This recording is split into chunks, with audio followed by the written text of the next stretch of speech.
the Joy COVID Freedom Session with Phil, Chris, and Charles Duncan Waterman. Welcome, Charles. Hi, guys. Good afternoon. How are you? Good, good. How are you? Amazing. Thanks. Great to have you, and thanks for joining us here on the Thursday COVID Freedom Sessions. We look Nice. forward to it this week. We have one topic, as you know, and you and I've been friends for a while, and we're really excited to have you on talking about joy. I know you're very passionate about it, especially Oh, during absolutely. this time like COVID. And so what do you see as joy being a key to get through COVID? What as a tool to get through COVID? What you're thinking about it? Hi, guys. I'm Charles Duncan Waterman. Let me tell you something. Every day I wake up with this saying. I say, "Rejoice in the Lord always," and again I say, "Rejoice." So when you set the tone of joy in your life every day, when you wake up with the attitude of gratitude and say, "I am so pleased and so excited to be alive, to be awake today," I give joy for whatever is around me because I believe we're all pregnant. We're all pregnant with the spirit of joy, right? As you know, when you have a little baby, when a little baby starts out, a little baby knows nothing but pure joy. That's what's inside of all of us. But as we grow older, we let the system and the society and our friends and our family kind of beat that out of us, right?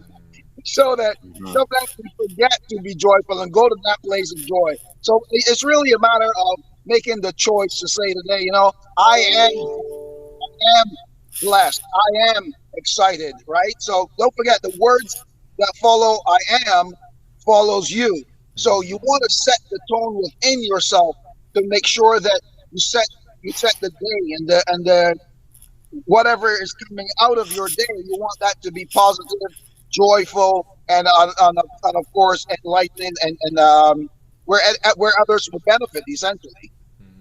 Wow, that's a great perspective. What you're thinking, Phil? I think it's beautiful, beautiful to set the tone and the vibration in the morning, and rejoice in the Lord.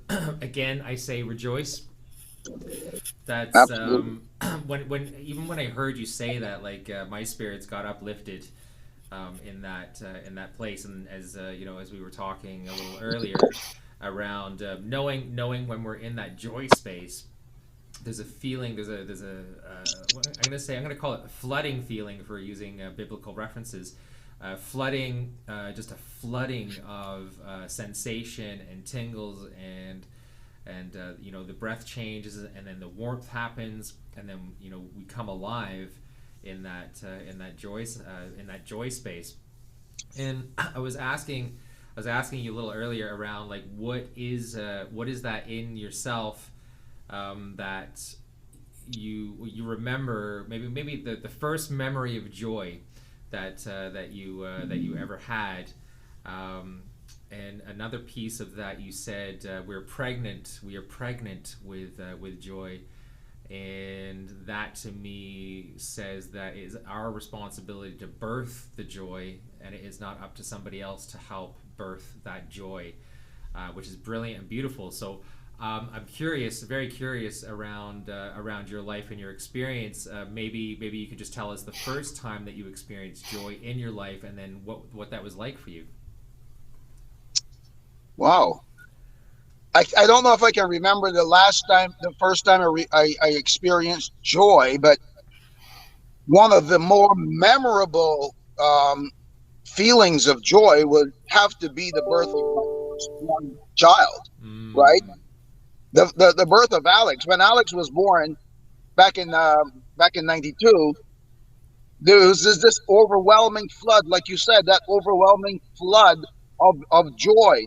And that's really where I came from with that whole phrase of giving birth to your joy, because in essence, um, Alex's mom, Anne, gave birth to the joy that came into our family, into our life, right? So in essence, she gave birth to Alex, who in essence provided joy or helped to build the joy and gave us permission, in essence, to look within ourselves and find that joy that we also need to give birth with. So I think a lot of it came from that experience. So I would have to say that was one of the more memorable, because the first one I can't really quite remember. Okay, but that's a beautiful experience, and the most memorable one, I would say, I would consider that the first one. Anyway, so thank you for sharing that, your son and your joy. And I remember when my eldest son was born, and that joy sensation that I felt, and like you said, it gave me permission to really look inside and get to my own inner child, which is a great reflection in when we see our children. How do we play? How do we find joy? How do we find excitement? How do we find excitement? When I'm 40, I'm going to be 49 this year. How do I still continue to light that fire inside? And what is that? What is that for you, Chris? What does that look like? Well, it's a great question on joy, and I had a little tear there with Charles reminding me of my twin boys being born, and yeah, that first time, that definitely is a feeling of joy for sure. And I've had many joyful moments. I'm trying more to find joy every day, and there's certain times when because when you find joy, and even talked to someone today who hasn't found joy. She almost has. She's being super successful in her business and everything's going well. She's a bit overworked, and then she has resentment for herself because she's so busy. And I'm like, I'm glad you're aware about you have this feeling of how you're feeling, and you have but I don't like to see you in a place of resentment. You should be in a place of joy, I said, right? And it's so important to find those places of joy. And the one thing I find that I feel when I have that joy, and it's usually when I get a traffic ticket. Like if I have a lot of joy, I feel light, I feel carefree, and then I don't pay attention sometimes, and it ends up I get a traffic ticket because I'm going too fast.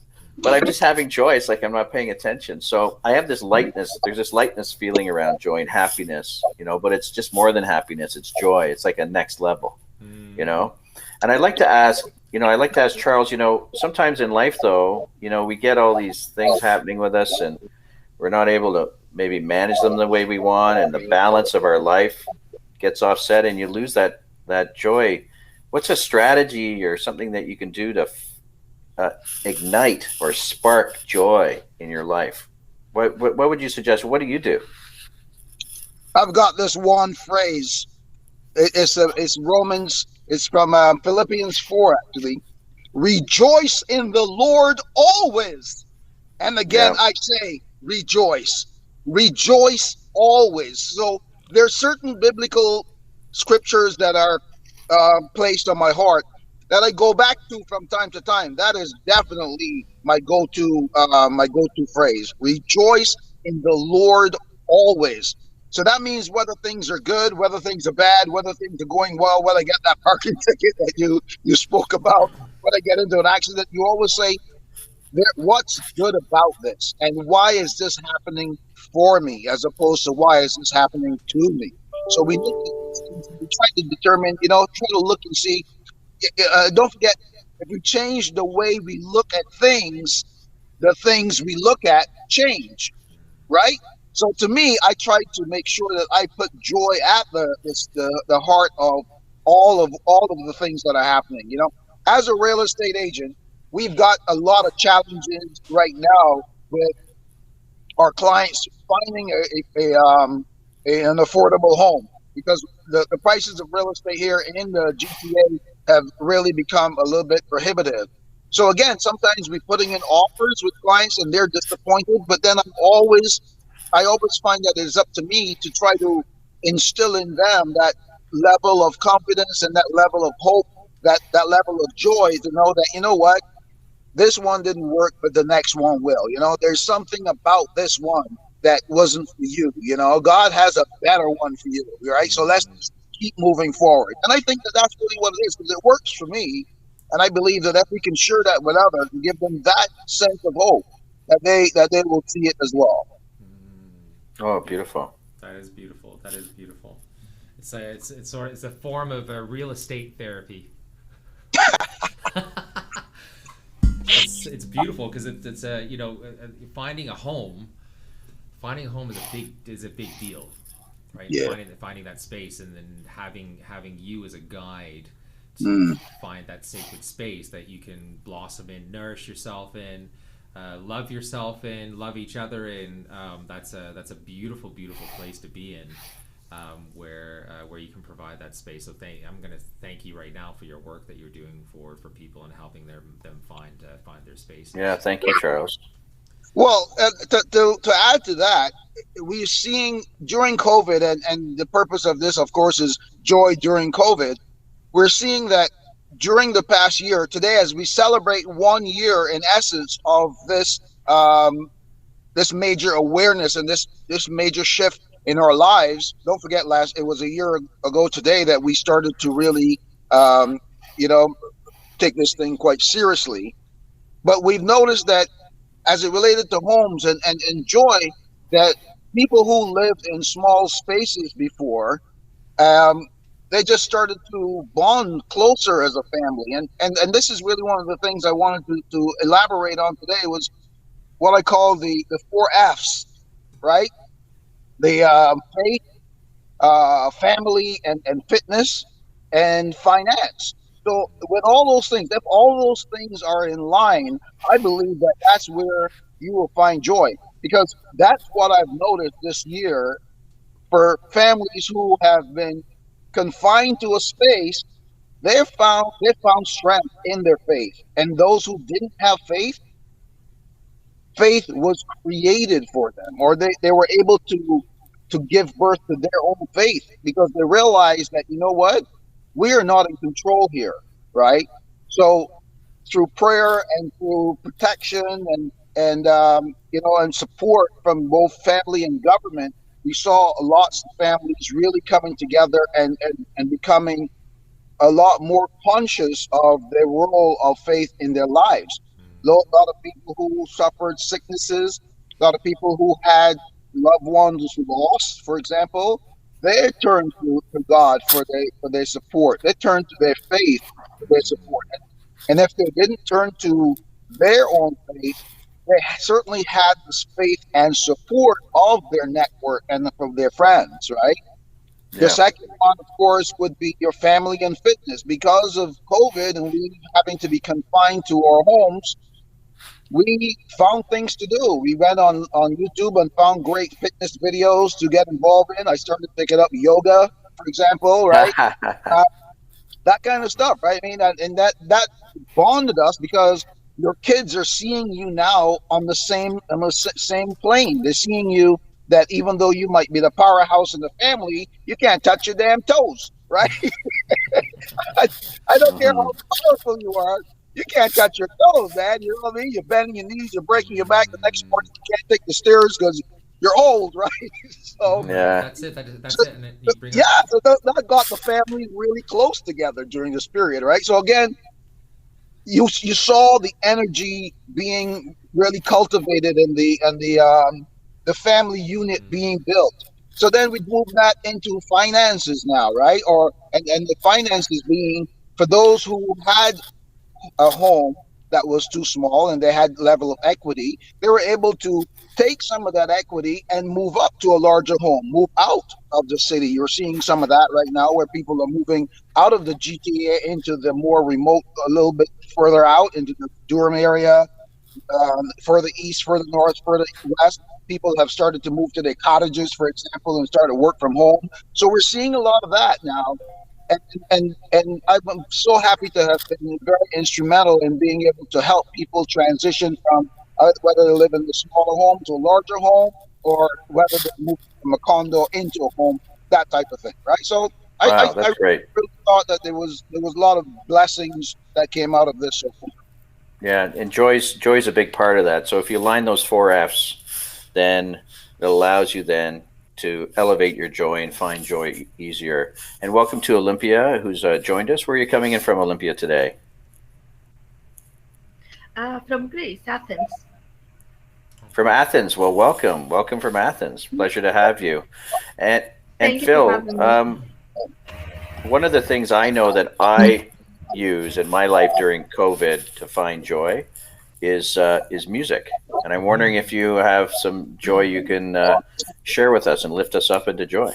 I do. I I was going through songs from the discussion, and I picked this one. I want to see what you guys think of this song. And Charles, like one of the things that you said about with your kids and the working out and things like that, I've heard that this has been framed as the great equalizer. So that has happened. There's no more. Well, there's still hierarchy, but it's dissolving right in front of our eyes, and that's scary for a lot of people. So I love that you said that, because we are all the same, and we all have something to share and something to offer. My children have their wisdom, so I'm spending a lot of time with my children right now, and they are so wise. If I take the time to listen to them, and when I allow them to call me out, and I stand up and actually have the conversation with them, it's brilliant. Like I learned something, and to see their eyes light up, because it's like I called Dad out, Yeah. So I wanted to sing this for the dads out there.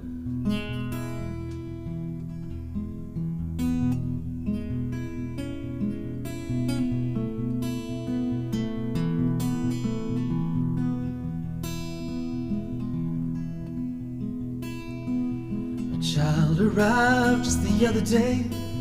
He came to the world in the usual way, but there were planes to catch and bills to pay.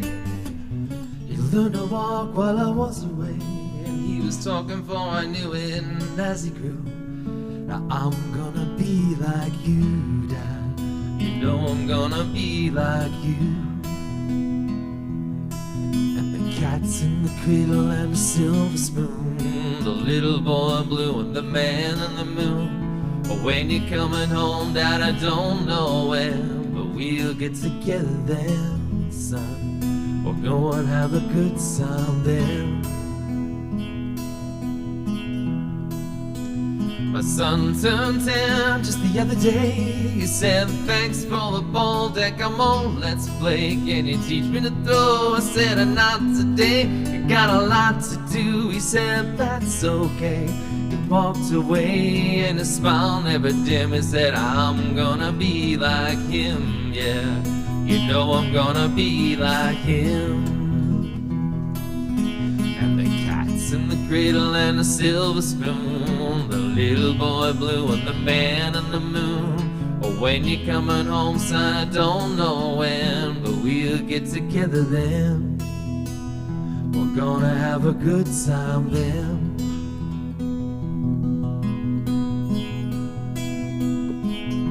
Well, he came from college just the other day, so much like a man, I just had to say, son, I'm proud of you. Can you sit for a while? He shook his head and he said with a smile, what I'd really like, Dad, is to borrow the car keys. See you later, can I have them, please? And the cat's in the cradle and the silver spoon, the little boy blue and the man in the moon. But when you're coming home, son, I don't know when, but we'll get together then, Dad. We're gonna have a good time then.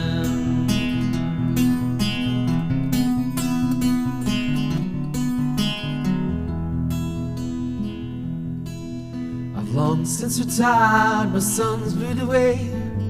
I called him up just the other day.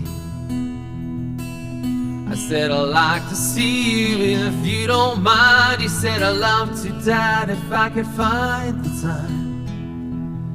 You see, my new job's a hassle and the kids have the flu, but it's sure nice talking to you, Dad.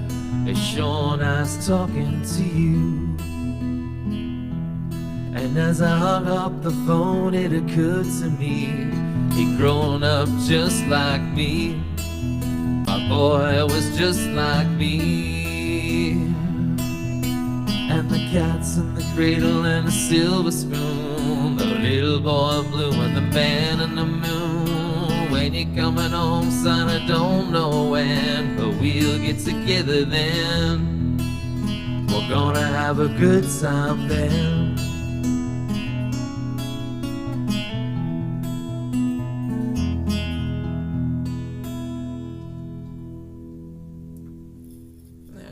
song. Yeah, Harry right on. Chapin. Thank you for that. You're Beautiful. welcome. You're welcome. Thanks for that share. That song brings up so many feelings, inside of me. Remembering what my dad was like, and his dad was like, and then what is happening now, and the differential that's occurring. Right now, it's bringing so many sensations and feelings up. It's amazing. It's brilliant. Good. What came in for you during that song, Charles? The Man on the Moon. The Man of the Moon. The Man of the Moon. That is that song. I'm not sure we'll be together again.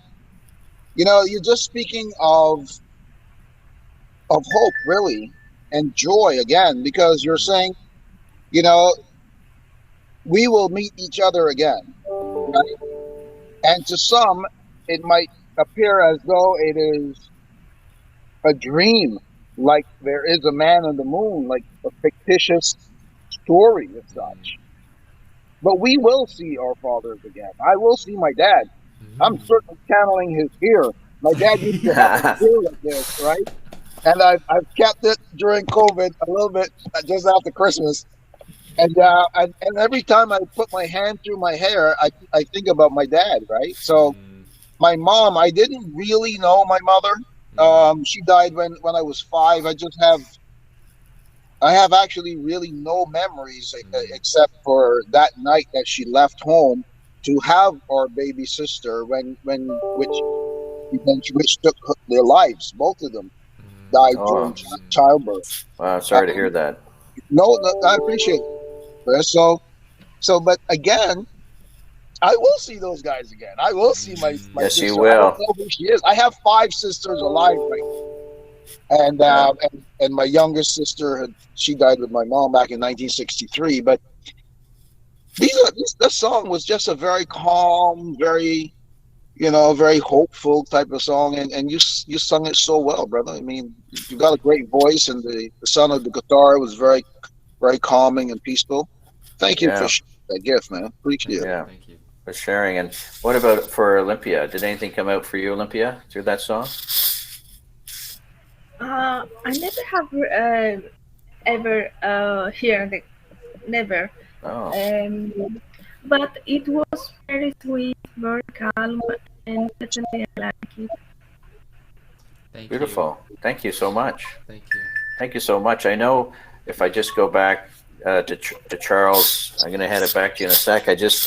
I know in knowing you for a while that I didn't know that story about your youngest sister and your mom though. So yeah, again, like we said, you will see them. But I know we sort of talked about, we're getting into dads on this session today, which is all good because dads do give us joy. And I know that you grew up in Barbados with your dad, and he was a custom tailor and all this, and he brought a lot of people joy through clothing, didn't he? Yes, absolutely. Yeah, thank you for saying that. I actually, it didn't occur to me, but you're very right. And to some degree, it is probably because of my dad that I'm joyful, right? Because I watched him. He would create suits for the bridegrooms and the wedding parties and so on, and to watch the excitement and the pride on the faces of the bridal party. I sang in the choir, right? So I would see a lot of these weddings. I witnessed a lot of these weddings of which my dad made the suits for the bridal parties, right? So I would see the joy that came on and the pride that they had when they wore my dad's clothing. Wow, but I actually never thought about that before, Chris. Thank you so much. Yeah, it's totally connected. Wow. Yeah, it's totally connected. And he was living his joy, even though he went through that with his wife. If you can imagine losing your wife, your partner, and a child at the same moment, and somehow he found joy through that. He still found joy. It's an amazing story. Well, Chris, so that's what you got out of it, right? Yeah, that's what I get. Oh my goodness. I have actually never, ever, ever looked at it like that before, Chris. I know. Well, that's why we do the COVID freedom sessions. We think of things in we just think about things and just get the meaning from them and the purpose of them. We delve in a little bit. Thank you, man. Because see- again, I see what's can't up. imagine what it must have been like for him to have lost, first of all, his wife, right? Yeah. And then another daughter, another child. I can Yeah. imagine what that must have been like. Yeah. Yeah. And still raise 6 kids.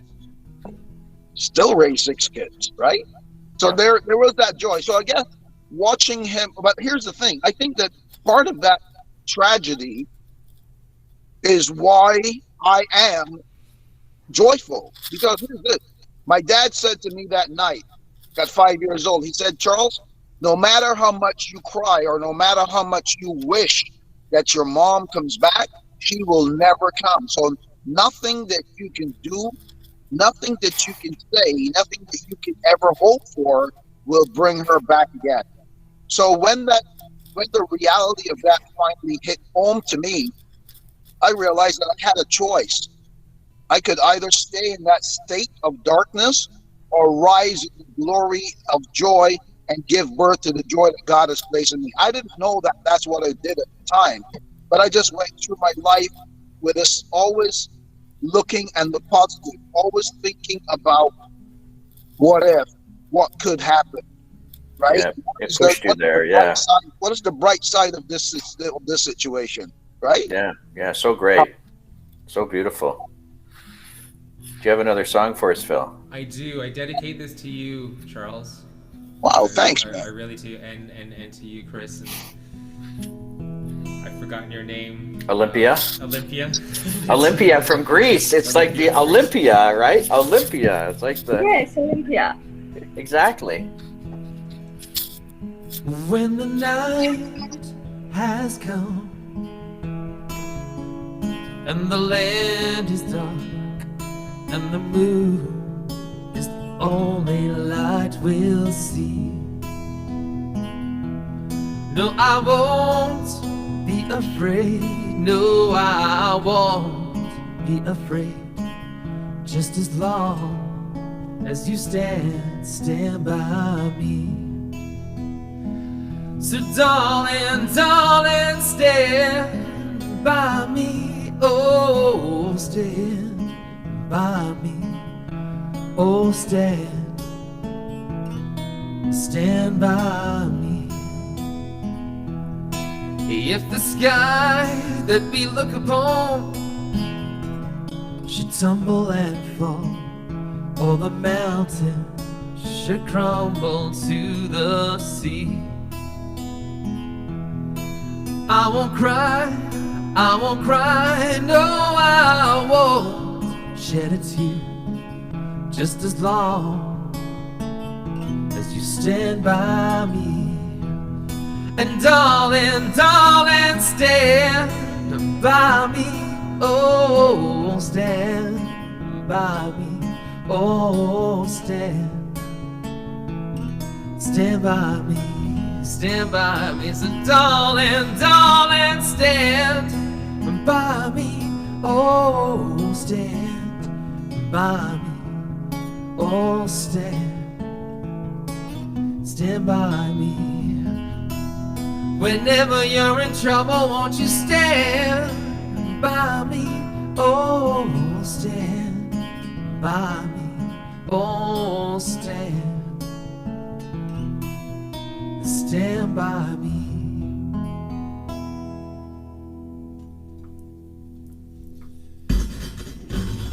Beautiful, Phil. Thank you. You're so welcome. Why did you choose that song? I chose that because of Charles's story with his dad, with your dad, Charles. He chose to stand by you in the times of trouble and darkness, and passed his strength of nourishing and birthing joy to you. And that's a beautiful, beautiful song. And this song speaks to that around if it happens, if the mountain crumbles into the sea, if the Yes. sky falls, if the sky tumbles and fall, as long as you stand by me, as we are standing together right now, we're gonna be okay. We're gonna get through this. Yeah. So like like in the last one, he said, whenever you're in trouble, won't you stand? And even like you're talking about, like we talked about, it's our personal responsibility for joy. If I stand by myself, right? If I stand behind myself, if I stand for myself, that's, I'm speaking to myself. I can self-regulate there. Sometimes it's nice to have somebody with you to model that, so that we know how to regulate ourselves if something happens. So I picked that, and that was inspired by your story, Charles. So thank you for that. Wow, man! Listen, buddy, you're a pretty cool dude, Phil. I'm not gonna lie, man. Listen, you're a pretty cool guy to actually go and find that song that spoke to us, that literally spoke to what we were talking about. It was awesome. But as you mentioned that,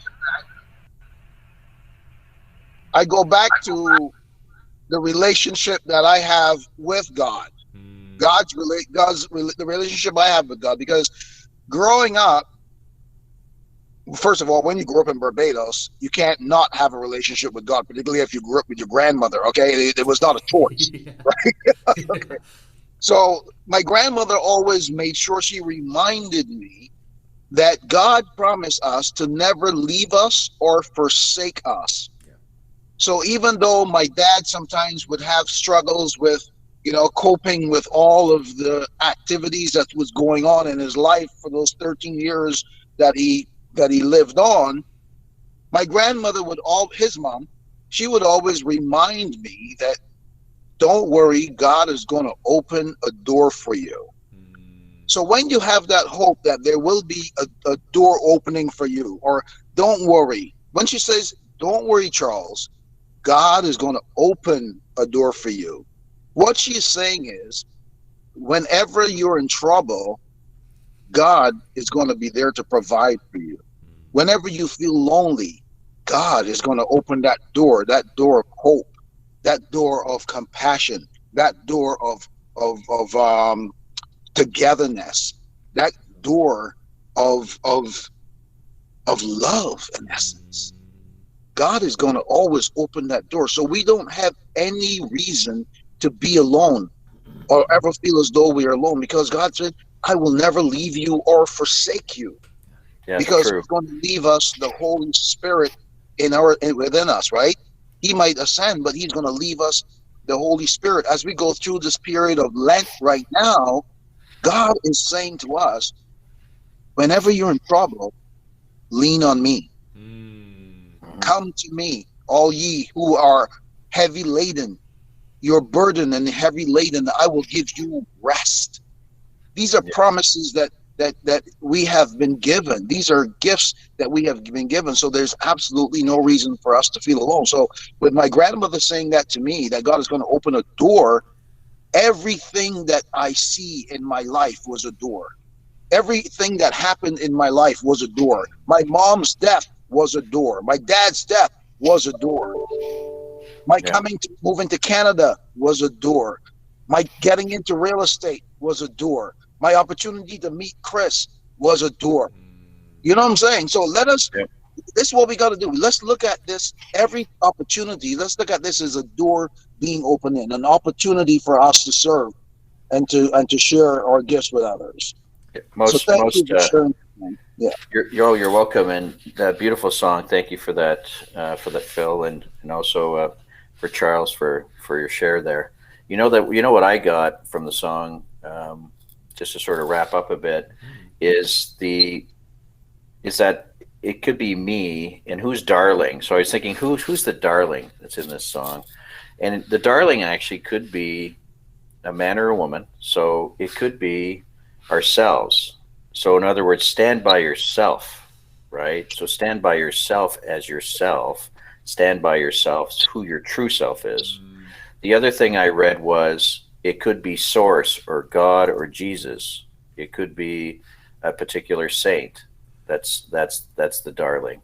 But then I thought maybe source, Jesus or God or a saint is singing the song, and I'm the darling. So I'm the darling of them, right? Nice.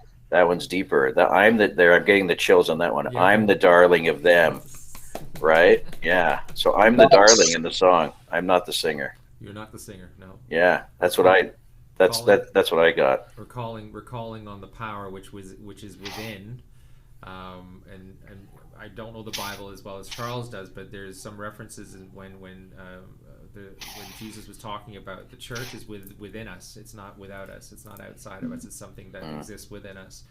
God exists within us. The Spirit exists within us, and it's tapping into that and knowing that we have that personally. So when we say standing by ourselves, I don't mean like in isolation. We're standing for us. Yes. We're standing for we're standing for the whole, the whole entirety of what it is that is manifested. So I think this is what a brilliant, magnificent conversation that we had today. I'm so grateful that this happened today. And thanks for Dana for the comment. It's a pleasure to bring this to everyone on the internet and on all the different channels that we have and on all the hundreds of replays that we've got. So I just wanted to thank everyone for attending, for Charles, for Olympia in Greece, and for Phil for your music. I love you, Phil. I love you, Charles. And until next week at 12:30 Eastern, when we come together for the COVID Freedom Sessions again. Until then, the love and fire in our heart goes out to everyone until that time. So peace and light. Be well.